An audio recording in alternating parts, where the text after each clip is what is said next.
Last part में हमने देखा था कि मैक्स उस प्रिंस और उसकी सेना से बच रहा था, जिसके लिए उसने अपना रूप बदलकर सोल्जर जैसा कर लिया था। साथ ही उसे अपना थर्ड क्लोन भी बनाना था, तो वो चुपके से नाइन नेदर सी से ब्लड लेने की कोशिश करता है। लेकिन नाइन नेदर सी मास्टर मैक्स को पकड़कर उस सी का गार्जियन बनने को कहता है, जिसके लिए मैक्स को मजबूरी में मानना पड़ता है। और फिर मैक्स नाइन नेदर सी से बाहर निकलकर अपने क्लोन्स को बनाने की प्रोसेस शुरू कर देता है। अब आगे तो इस पार्ट की शुरुआत में हम 500 साल बाद का समय देखते हैं, जहां कुछ कल्टीवेटर्स एक ट्रेजर साइट पर कुछ ट्रेजर ढूंढ रहे थे। तभी एक फॉक्स क्लैन का बंदा बोलता है कि हम उस ट्रेजर को कई समय से यहाँ ढूंढ रहे हैं, पर किसी को वो नहीं मिला। तभी वो लोग मैक्स यानी ब्लेड रिवर किंग को अपने ऊपर से जाते देखते हैं, जिसे देखकर एक कल्टीवेटर कहता है कि जब से blade river king nine nether sea से आया है, उसके बाद ये अब देखने को मिला है। और वापस आते ही ये सीधा ट्रेजर साइट की तरफ आया है। ऊपर से ये सबसे ऊंची पहाड़ी पर ट्रेजर ढूंढने जा रहा है। सच में इसके एम्बिशन बहुत बड़े बड़े हैं। तभी एक दूसरा कल्टीवेटर फाइजिंग किंग से कहता है कि तुम्हें क्या लगता है कि क्या इसे ट्रेजर मिलेगा। इस पे फाइजिंग किंग कुछ नहीं बोलता। इधर मैक्स उस ऊंची पहाड़ी पर जाते वक्त मन में बोल रहा था कि मेरा वो थर्ड क्लोन कुछ सालों में कंप्लीट हो जाएगा। ऊपर से नेदर सी से वापस आने के बाद मैंने अपने कल्टीवेशन के ज्ञान को काफ़ी बढ़ा लिया है और जल्द ही मैं अनडाइंग लेवल पर ब्रेक थ्रू करने वाला हूँ। लेकिन उससे पहले मुझे वर्ल्ड मास्टर लेवल के कल्टीवेटर्स के लिए यहाँ मिलने वाले ट्रेजर को ढूंढना होगा। अब मैक्स सबसे ऊंची पहाड़ी पर आ जाता है और तुरंत ही ट्रेजर ढूंढने लग जाता है। साथ ही नॉलेंसन एआई और बबाता भी उसका साथ दे रही थी। इधर फाइजिंग किंग बोलता है कि मुझे नहीं लगता इसे ट्रेजर मिलेगा। दूसरी तरफ मैक्स उस पहाड़ी से उतरकर अगली पहाड़ी पर घूमने लगता है, जिसे देखकर पहले वाला कल्टीवेटर बोलता है कि क्या इसे कुछ मिलने भी वाला है। इधर मैक्स एक के बाद एक पहाड़ियाँ छान रहा था, लेकिन उसके हाथ कुछ नहीं लगता, जिसे देखकर सब कल्टीवेटर हंस रहे थे। साथ ही फाइजिंग किंग भी कहता है कि ब्लेड रिवर किंग को अपनी औकात याद रखनी होगी। इस तरफ बबाता भी ट्रेजर ना मिलने की वजह से परेशान हो रही थी और अब बस एक आखिरी पहाड़ी बची थी, जिस पे मैक्स के जाते ही अचानक से वो उस पहाड़ी में से एनर्जी निकलने लगती है, जिसे देखकर सभी कल्टीवेटर चौंक जाते हैं और मैक्स की तरफ देखने लगते हैं। तभी फाइजिंग किंग कहता है कि लगता है ये ट्रेजर किसी और चीज़ की वजह से ट्रिगर हुआ है, वरना मैक्स की तो ट्रेजर ढूंढने की औकात नहीं है। इधर उसी पहाड़ी पर एक कल्टीवेटर कहता है कि लगता है मैंने इस पेड़ को छुआ, तभी ये एनर्जी निकलना चालू हुई है। उसी वक्त एक और कल्टीवेटर कहती है कि ये झूठ बोल रहा है, मैंने इस पत्थर को छुआ था, इसलिए ये हुआ है। उसी वक्त उस आसपास की जगह पर बैरियर्स बनने लगते हैं, जिसकी वजह से बाकी कल्टीवेटर्स दूर हो जाते हैं और उस पहाड़ी पर बस मैक्स ही रह जाता है। तभी उस पहाड़ में क्रैक बनता है और उसमें से एक ट्रेजर रिंग बाहर आती है, जिसे देखकर कुछ लोग कहते हैं कि ये तो अल्टीमेट ट्रेजर लग रहा है, पता नहीं इसके अंदर क्या होगा। तभी फाइजिंग किंग ये बोल के वहाँ से चला जाता है कि फ्यूचर में मैं मैक्स को जान से मार के उससे ये ट्रेजर छीन लूँगा। इधर मैक्स उस रिंग के अंदर देखता है, जिसके अंदर एक बड़ा सा स्पेसक्राफ्ट था, जिसे देखकर बबाता कहती है कि ये पैलेस क्लास का स्पेस शटल है। तभी मैक्स भी बोलता है कि ऐसा ही स्पेसक्राफ्ट वॉल्फ क्लैन के मास्टर के पास भी है। तो बबाता बोलती है कि तुम सही कह रहे हो, इस शिप का नाम सिल्वर फैंटम बीटल इल्यूजन है और ये टॉप क्लास का फ्लाइंग शटल है। जब तक तुम्हें स्टार टावर को इस्तेमाल करने की पूरी परमिशन नहीं मिल जाती, तब तक ये तुम्हारी बहुत मदद करेगा। अब बबाता उस स्पेसक्राफ्ट को कनेक्ट करने लगती है, लेकिन उस पर एक वार्निंग शो होती है, जिसे देखकर बबाता कहती है कि इस शिप के प्रीवियस ओनर ने इस पे एक पासवर्ड लगा रखा है, जिसे तोड़ के ही हम इसे एक्सेस कर सकते हैं। तो मैक्स ये बात जाकर केओसिटी लॉर्ड को बताता है, जो उस शिप पर लिखे कुछ सेंटेंसेस को ट्रांसलेट करके मैक्स के सामने पढ़ते हैं, जिस पे लिखा था कि मैं बिना माता पिता के बॉर्न हुआ था और मुझे कोई पसंद भी नहीं करता था। ऊपर से मेरी बॉडी कोई इनहेरिट भी नहीं कर सकता, पर मैं फ्यूचर जनरेशन के लिए अपना फ्लाइंग शटल छोड़ रहा हूँ। अब उस सेंटेंसेस को पढ़ के और उस पे लिखे नाम को देखकर मैक्स सिटी लॉर्ड से पूछता है कि आखिर ये सीनियर चेंग फेंग थे कौन। तो केओस सिटी लॉर्ड बोलता है कि वो एंसेस्ट्रल गॉड सेट के शुरुआती 8 एंसेस्ट्रल गॉड बीस्ट में से एक था। वैसे तो सारे कल्टीवेटर्स गॉड बीस्ट कल्टीवेशन की मदद से बनते हैं, पर उसके साथ कुछ अलग था। वो जन्म से ही गॉड बीस्ट के साथ जुड़ा हुआ था, जैसे कि वो गॉड बीस्ट बनने के लिए पैदा हुआ हो। इसके बाद केओस सिटी लॉर्ड बताते हैं कि गॉड बीस्ट इस यूनिवर्स के एसेंस से बने होते हैं, जिसकी वजह से उनका स्केल, फेदर और ब्लड तीनों एक्स्ट्रा ऑर्डिनरी इफेक्ट रखता है, जिसकी वजह से पावरफुल फाइटर्स को वो चाहिए होता है। ऊपर से जिस लुओ ब्लड क्रिस्टल का तुम इस्तेमाल करते हो वो भी एक गॉड बीस्ट ने छोड़ा है, इसलिए इस बात से तुम अंदाज़ा लगा सकते हो कि चेंग फेंग की किस्मत क्या रही होगी। ब्लड लुओ वर्ल्ड का गॉड बीस्ट भी कई कल्टीवेटर्स के हाथों मारा गया था। और इस पे मैक्स पूछता है कि क्या सीनियर चेंग फेंग भी अब नहीं रहे, तो केओस सिटी लॉर्ड भी हाँ करता है। ये सुन के मैक्स कहता है कि इतने ताकतवर होने के बाद भी वो दूसरों के लालच के कारण मारे गए।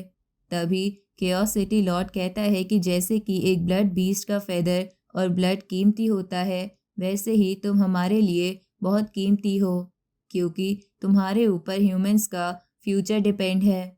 इसलिए तुम्हें इंश्योर करना होगा कि तुम्हारी स्ट्रेंथ बढ़ती रहे।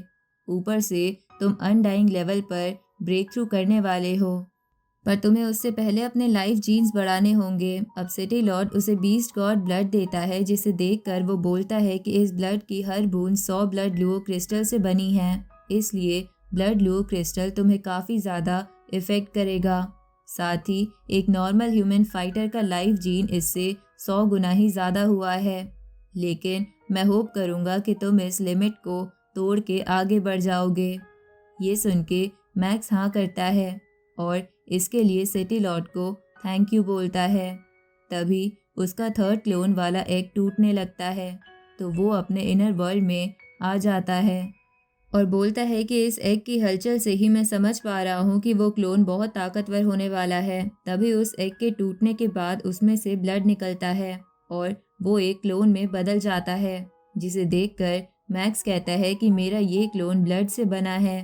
तभी बबाता उस क्लोन का साइज देखकर चौंक जाती है और बोलती है कि ये तो सच में बहुत बड़ा है, इसकी एनर्जी कैपेसिटी भी बहुत ज़्यादा होगी, साथ ही ये नेदर सी से जुड़ा हुआ है, तो तुम्हें इसे नेदर सी क्लोन बुलाना चाहिए।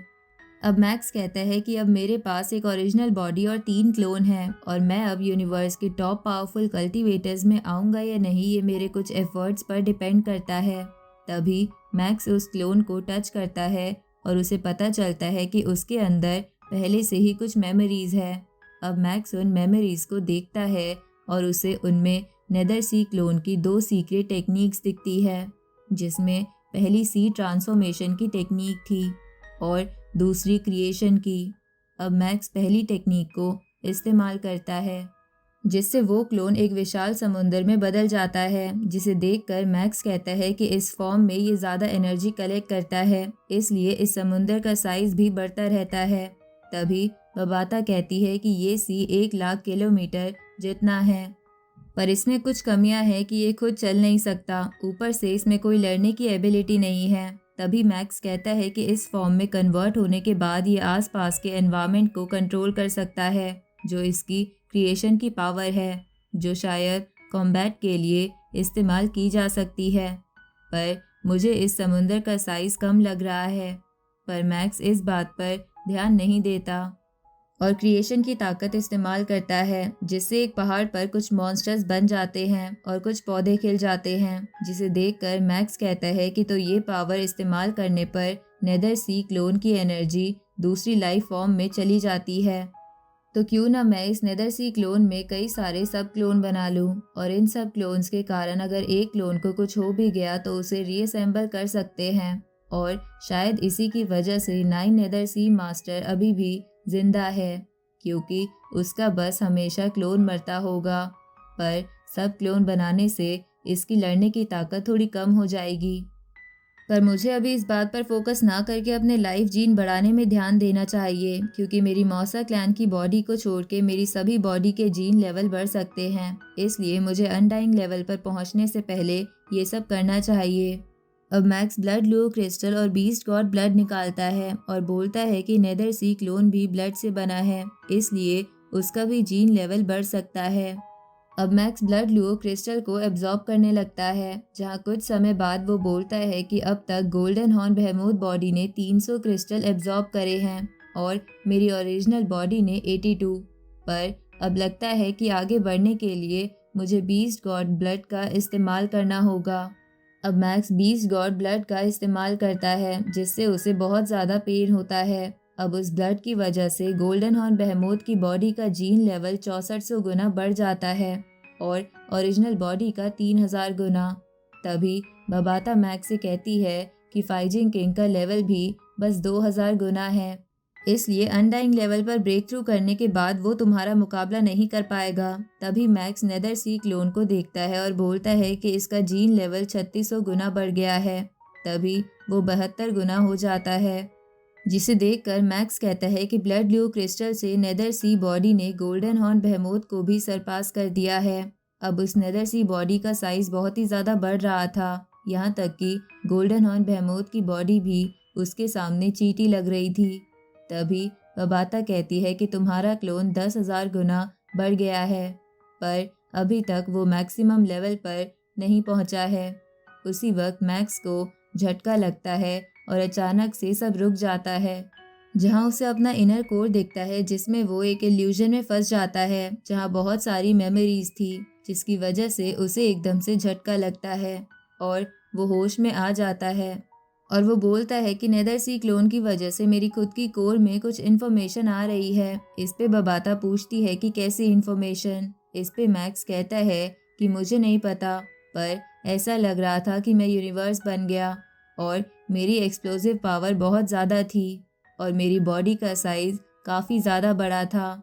साथ ही मैं उसमें कल्टीवेटर्स को कैद कर सकता था, जिसकी वजह से मेरी खुद की ताकत बढ़ रही थी और उनकी कम हो रही थी और मेरे एक्सप्लोजन की ताकत बहुत ही ज़्यादा थी, जिससे बड़े आराम से सामने वाला कल्टीवेटर मर सकता था।